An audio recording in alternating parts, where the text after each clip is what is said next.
Irmão Lucas, que bênção então, graças a Deus preparou esta oportunidade para o irmão estar conosco aqui nesta live. Estamos iniciando hoje esta série de pregações aí, né, com o tema Os 7 Avisos de Deus, baseado nas 7 cartas do Apocalipse. É uma honra, um prazer tê-lo aqui conosco nesta live.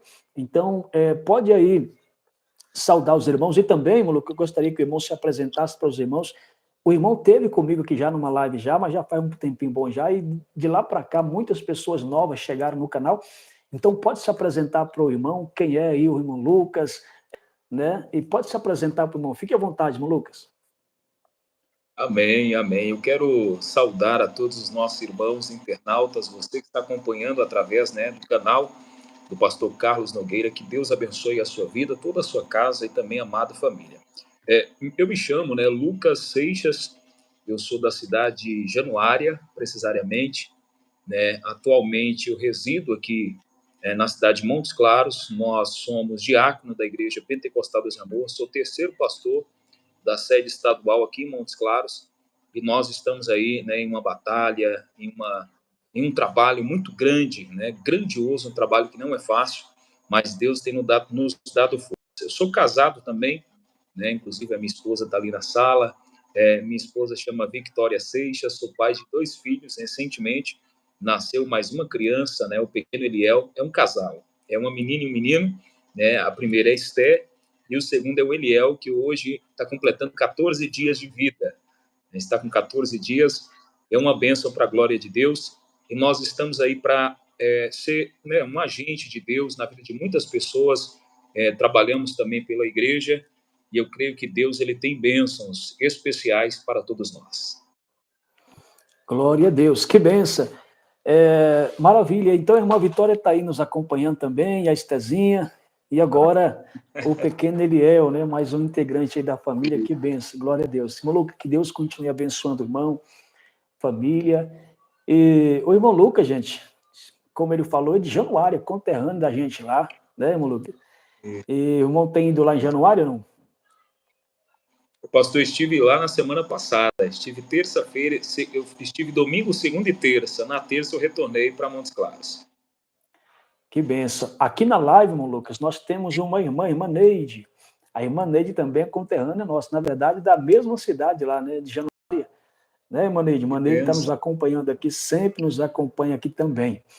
Glória a Deus. Irmão Lucas, antes de nós, então, antes de passar para o irmão a oportunidade, para o irmão ficar à vontade para trazer a palavra de Deus, eu quero só mandar uma saudação aqui para os irmãos que estão entrando aqui agora. Gente, sejam muito bem-vindos. Você que está entrando agora, seja bem-vindo a esta live. Bastante pessoas entrou aqui, deixando também pedido de oração. Deus abençoe, irmã Lília. Deus abençoe, seja bem-vinda. Gente, pode deixando também os seus pedidos de oração, porque depois que o irmão Lucas trazia a mensagem, hoje nós vamos aproveitar bastante o irmão Lucas aqui.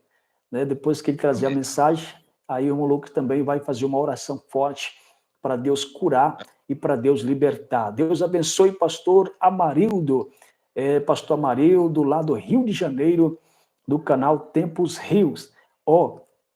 Pastor Amarildo vai estar conosco também, hein, Lucas? Pastor Amarildo vai estar em um desses dias aqui conosco, e eu vou anunciar para o pessoal no finalzinho da live, viu? Nossa irmã Helena também, nossa irmã Helena conosco, também Valdomiro Sérgio também está conosco. É isso aí. Gente, então, maravilha. O horário está passando já, e o irmão Lucas, meu Deus do céu, para conseguir uma agenda com esse homem aí, não é fácil não, hein?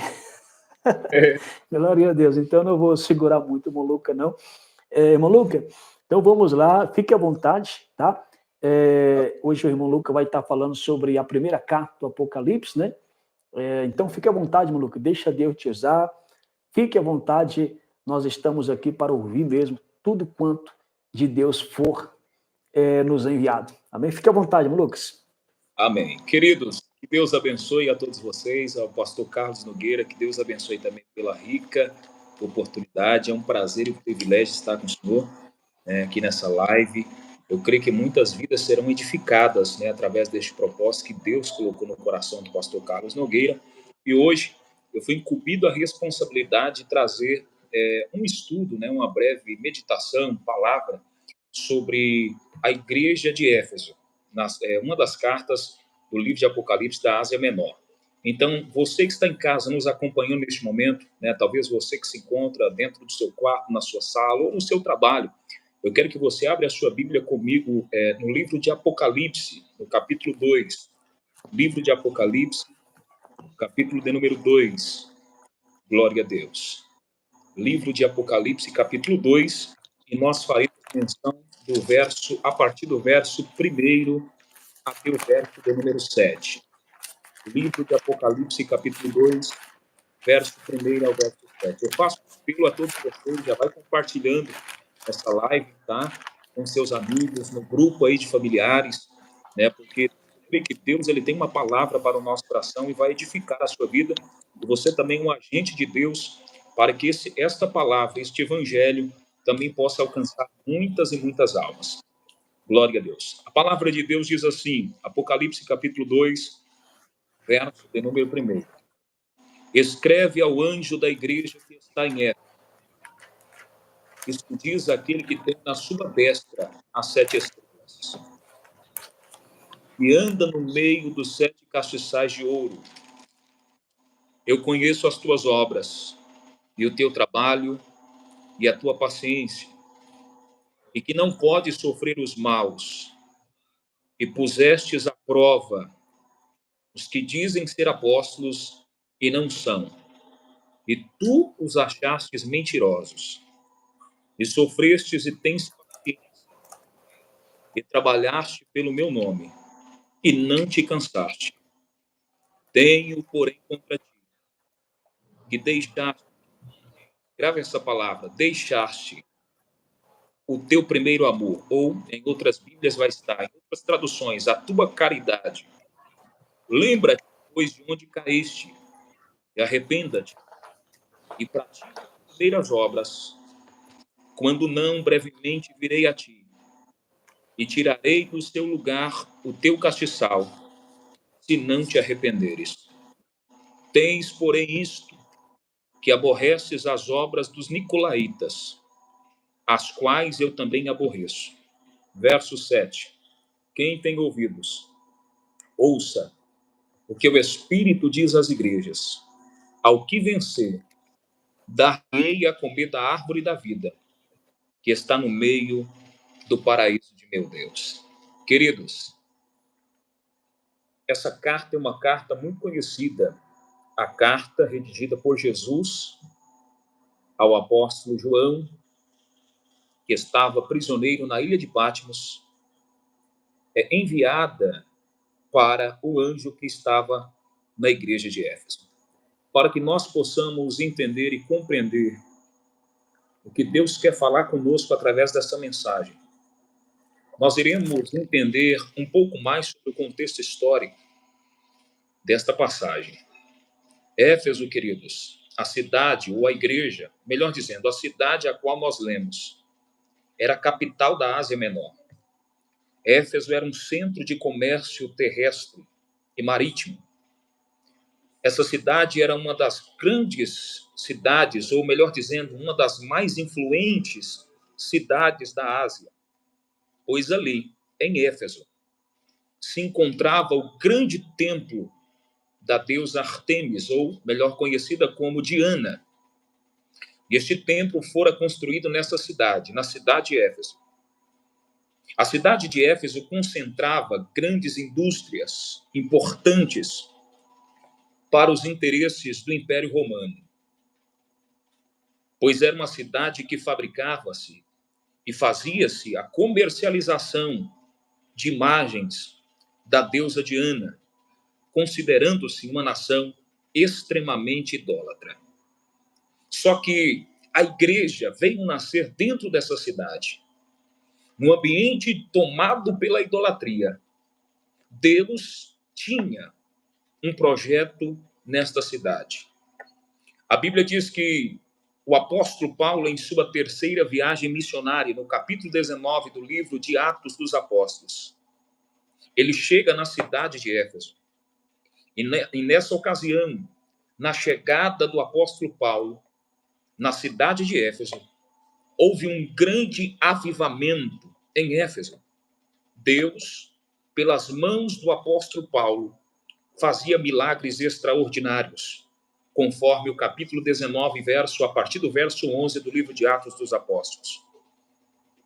Deus fazia milagres extraordinários, como cura de enfermidades, libertações de espíritos malignos, e uma grande conversão em massa de vidas que eram tocadas e alcançadas através da pregação da palavra de Deus. Paulo, durante 3 anos, ficou na cidade de Éfeso. E durante esse período, Paulo ensinou os crentes em Éfeso e preveniu esses crentes que estavam em Éfeso sobre os falsos mestres que chegariam e tentariam afastar os crentes de Éfeso da fé em Cristo Jesus. A história bíblica diz que muitos homens importantes da Bíblia já passaram por essa cidade e até mesmo já dirigiram a igreja que estava em Éfeso. Homens como o próprio apóstolo Paulo, homens como o próprio apóstolo João, homem como o próprio apóstolo, ou como o próprio Timóteo. E até mesmo alguns estudiosos afirmam que até a própria mãe de Jesus já esteve neste lugar, nesta igreja em Éfeso. Éfeso era uma cidade muito importante. Éfeso era uma cidade muito desejada pelos pregadores daquela época. Entretanto, quando nós analisamos esta carta, nós vemos a preocupação de Jesus com os crentes que estavam na igreja da cidade de Éfeso. Éfeso, como eu disse aqui, era uma igreja desejada por muitos pregadores.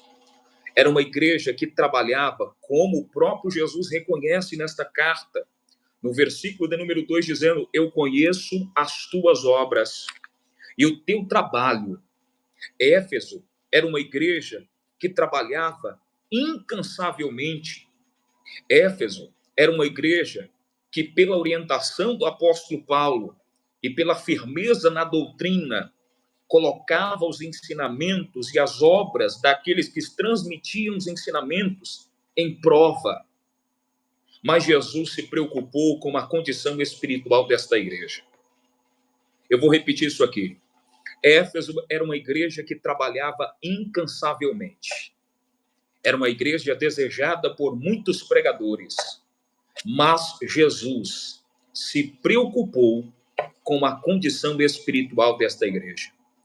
Quando nós analisamos o verso 1, nós vemos Jesus se apresentando como aquele que anda no meio dos 7 castiçais de ouro. Os castiçais aqui mencionados são as 7 igrejas da Ásia Menor.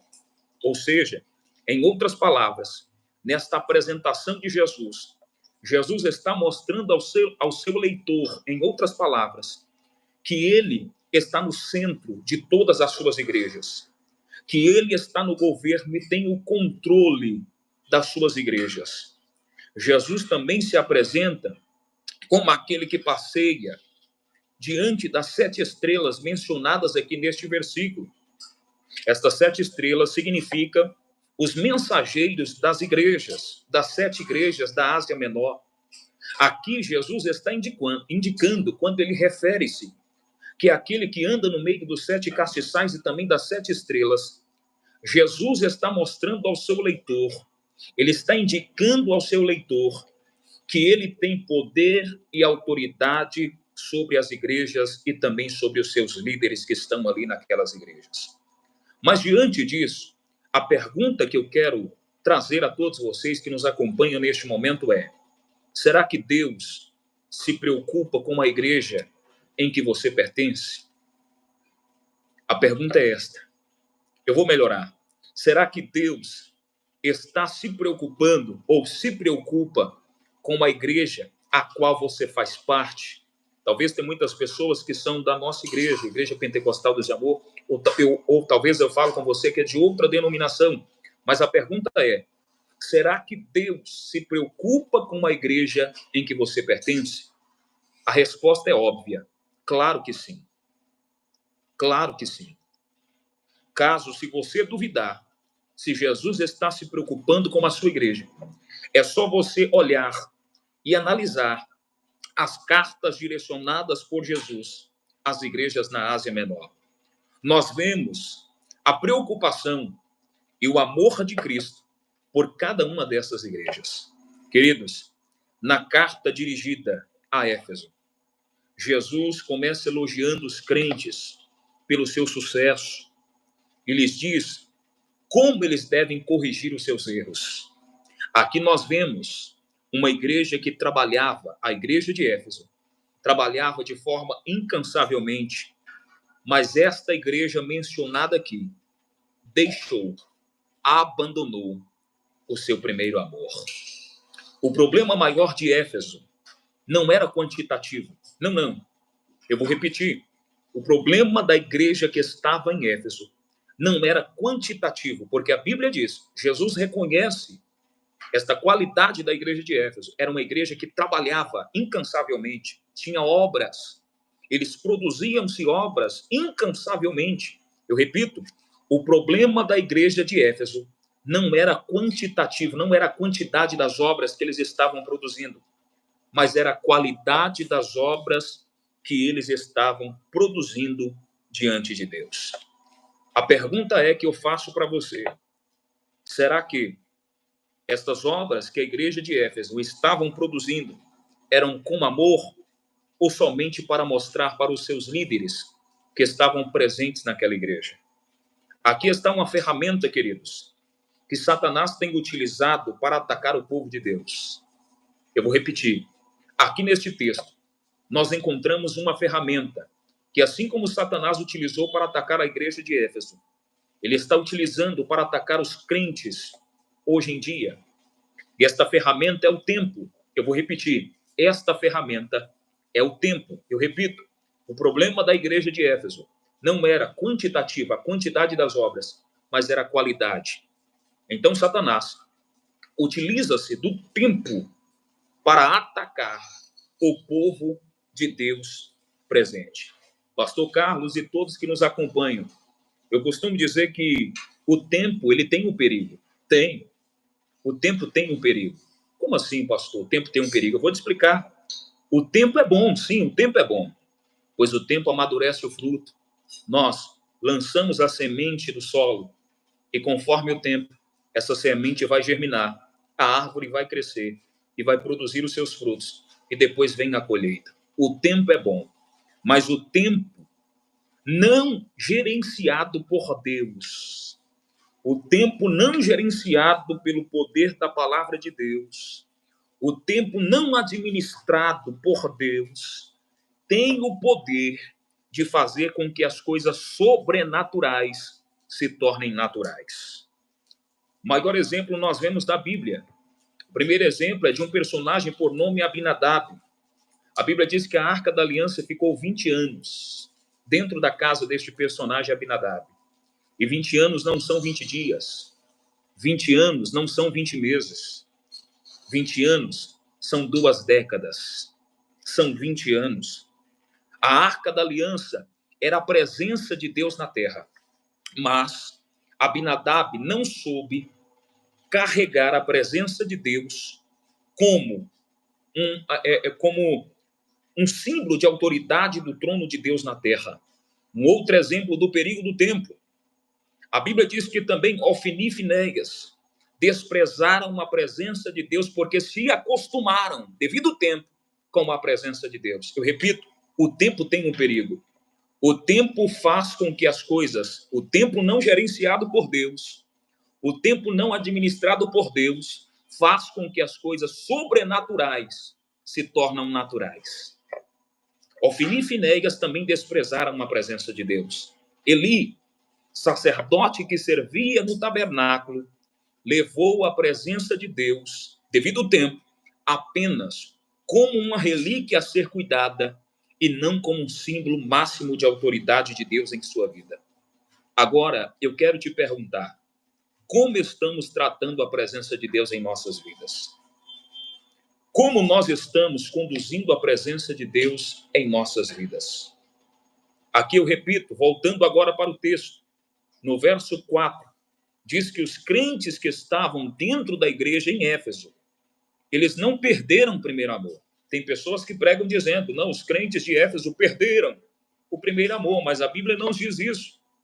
A Bíblia diz que eles deixaram, abandonaram o primeiro amor. E eles não perderam o primeiro amor. Você sabe por que eles não perderam? Porque quem perde algo, perde de forma inconsciente. Eu vou te dar um exemplo. Eu estou com essa chave na mão, andando na rua. Quando eu perco essa chave, eu coloco no meu bolso está rasgado e essa chave cai. Quando eu perco essa chave, eu não sei aonde eu perdi. Eu não tenho consciência de onde foi que eu perdi essa chave. Repito, os crentes na igreja de Éfeso, eles não perderam o primeiro amor. A Bíblia diz que eles abandonaram. A Bíblia diz que eles deixaram o primeiro amor. Quando eu perco algo, eu perco de forma inconsciente. Só que ao contrário da igreja de Éfeso, eles não perderam, eles abandonaram. Eles deixaram de forma consciente o primeiro amor. Eles abandonaram de forma consciente, sabendo que era a presença de Deus, abandonaram o primeiro amor. E Jesus aqui vai repreender esta igreja sobre a condição espiritual desta igreja, deixando uma promessa de esperança no versículo 7. Acompanhe comigo. Jesus, após repreender esta igreja sobre a condição espiritual desta igreja, após eles terem abandonado, após eles terem desprezado o primeiro amor, Jesus então vai corrigir esta igreja e trazer uma promessa de esperança no verso 7. Acompanhe comigo. Verso 7 diz assim, ó, quem tem ouvidos, ouça o que o Espírito diz às igrejas. Aqui vem a promessa, ao que vencer. E esta promessa é uma promessa condicional, ou seja, é uma via de mão dupla, é uma ação gerando uma reação. Ao que vencer, dar-lhe-ei a comer da árvore da vida que está no meio do paraíso de meu Deus. Então, queridos, eu repito novamente, o problema da igreja que estava em Éfeso não era quantitativo. Era uma igreja que trabalhava incansavelmente. Era uma igreja que produzia obras. Não era quantitativo, porque Jesus reconhece, versículo 2, eu sei as tuas obras e também reconheço o teu trabalho. Não era quantitativo, eles trabalhavam, mas era qualitativo. A qualidade do serviço, do trabalho que eles estavam produzindo diante de Deus. É por isso que Deus repreende esta igreja dizendo, arrependa-te e volte a praticar as primeiras obras. E volte ao primeiro amor. E nós precisamos sim disso. Nós precisamos voltar ao primeiro amor. E quando eu digo voltar ao primeiro amor, não é simplesmente eu levantar minha mão e aceitar Jesus novamente, não. Mas é ter consciência daquilo que eu estou fazendo para Deus. Se realmente eu estou valorizando a presença de Deus em minha vida.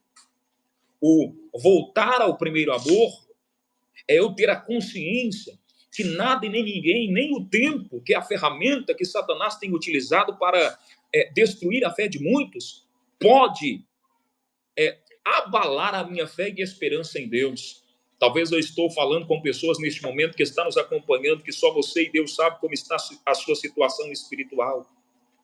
Talvez tem muitas pessoas que estão nos ouvindo agora, através desta transmissão ao vivo, através desta live, que você está vivendo uma decadência terrível espiritual.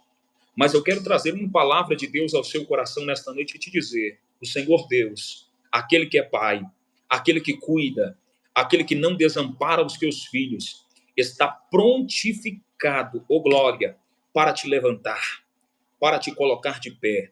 O maior propósito de Deus para a humanidade, e eu vou repetir isso aqui, irmãos, o maior propósito de Deus para a humanidade foi sempre de ter um relacionamento com a sua criação, ou seja, é o Criador, o Pai de todas as coisas, aquele que criou tudo. Ele quer ter uma intimidade, um relacionamento, uma comunhão com a sua vida.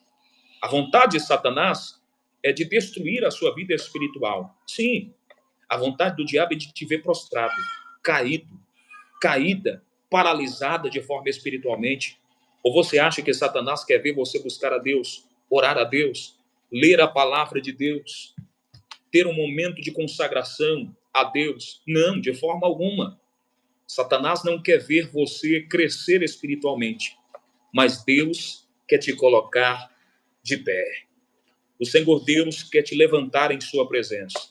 Eu repito as palavras do profeta messiânico, o profeta Isaías, no capítulo 41. Eu sou o Senhor teu Deus, que te tomo pela tua mão direita e te digo, não temas, porque eu te levanto. Não temas, porque eu te sustento. Não temas, porque eu te ajudo. O Senhor Deus está dizendo a alguém aqui, é momento de voltar ao primeiro amor. É momento de buscar a minha presença de forma incansavelmente. É momento de começar a valorizar a minha presença. Eu citei aqui alguns homens que não valorizaram uma presença de Deus devido ao tempo. E, queridos, essa é uma ferramenta que o inferno tem utilizado hoje em dia, dentro da igreja. Sim, tem atacado a vida espiritual de muitos. Nós vemos a condição espiritual de muitas pessoas, irmãos que oravam 2, 3 horas, 1 hora de relógio, e hoje não consegue mais dobrar o seu joelho nem 10 minutos para falar com Deus. Pessoas que levavam uma vida de consagração, jejuavam, semanalmente, quinzenalmente, e hoje não separa mais um tempo de jejum a Deus, não alimenta mais o seu ser espiritual, não busca mais a presença de Deus, o renovo, o batismo com o Espírito Santo. Talvez é de se preocupar, sim, é de parar e refletir. Quantas pessoas adentram dentro do templo, adentram dentro da igreja e não conseguem mais reverenciar a presença de Deus que está presente naquele templo, assim como Deus falou com Moisés, descalça os seus sapatos, os teus pés, porque o ambiente, o lugar onde tu estás é santo. Hoje as pessoas entram dentro da igreja como se a igreja fosse qualquer outro lugar. As pessoas querem acessar o espiritual, mas não querem santificar a sua vida espiritual a Deus. Nós precisamos, antes de acessar o espiritual, antes de termos um relacionamento, antes de construirmos uma comunhão com Deus, nós precisamos alimentar o nosso ser espiritual, nos renovando através da palavra de Deus, através da oração, através da consagração. Então, eu quero falar com você, que você, talvez você está vivenciando esta decadência espiritual, assim como estava a igreja de Éfeso. Eu quero te dizer que Jesus te convida hoje, o Espírito de Deus te convida hoje para você voltar ao primeiro amor. Praticar obras não quantitativas. Deus não olha para a quantidade das nossas obras, não. Deus não olha se nós fazemos caridade, né? Deus olha como nós estamos praticando essa qualidade, ou essa caridade. Não é quantitativo. Deus não olha a quantidade, Deus olha a qualidade. Assim como Deus falara ao profeta Samuel, quando este foi na casa de Jessé, um dos seus filhos. Eu não vejo como o homem vê, porque o homem vê o exterior, a aparência. Mas eu, Senhor, examino o coração.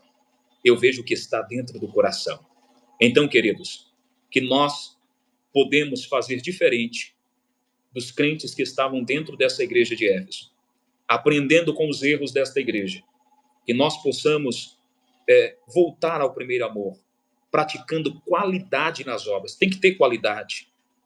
Ter qualidade nas obras, com amor, com fidelidade a Deus. Que nós possamos entender o propósito de Deus para a nossa vida. Que propósito é esse? De nos levantar, de nos colocar de pé, de nos fazer crentes, lavados, redimidos, santos, para a glorificação e a exaltação do nome santo e bendito do Senhor. Que esta palavra venha fazer efeito e morada em seu coração, e que o nosso bom Deus venha continuar derramando a sua bênção, a sua graça e o seu poder sobre a sua vida. Que Deus abençoe e muito obrigado por esta oportunidade. Deus abençoe. Graças a Deus, glória a Deus. Maravilha, irmão Lucas. Palavra do nosso Deus, palavra do coração de Deus para os nossos corações.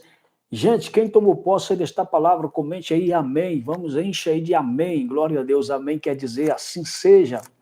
Toma posse aí desta palavra